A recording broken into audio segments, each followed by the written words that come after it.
Karrot has a new feature that I want to try, so I've opened the app. I'm going to search through the women's clothing, and I found something I want. Click on it, go to the person's profile, go to the rest of their items, see if there's other things I want, and there is. So now I'm going to create a bundle. How cool is this? This is a fantastic new feature. We can create bundles.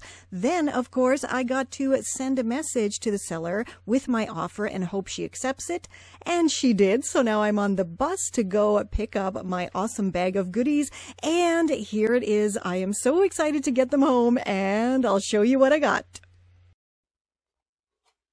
So let's just do a quick run through what I scored in this little Karrot haul.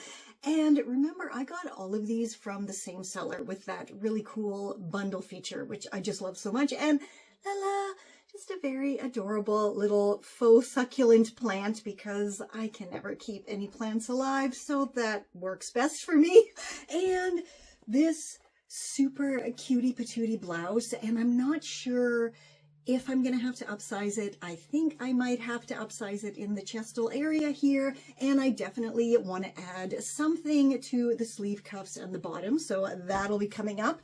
This, I love this so much. It is so beautiful, and the tie in the back is just amazing. It's so gorgeous. This lovely crocheted or knit top, just beautiful.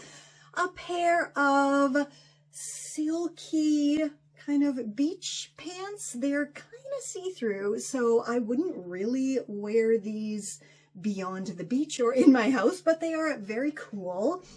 Plus these adorable checkered pants with, why do they do this? Why do they always put like a faux tie in the front? You know, it's an elastic waist. We don't need a faux tie there, so we'll be getting rid of that, and maybe upsizing, maybe not sure yet. And a pair of kind of office wear culottes. These are actually culottes, and yeah, I'm not sure what I'm going to do with these yet, but if you guys have any ideas, absolutely let me know down below. Actually, I've already refashioned those trousers, and I'll link the tutorial for you. But for sure, I'm not doing anything to this one because it is just beautiful as it is. This is Confessions of a Refashionista.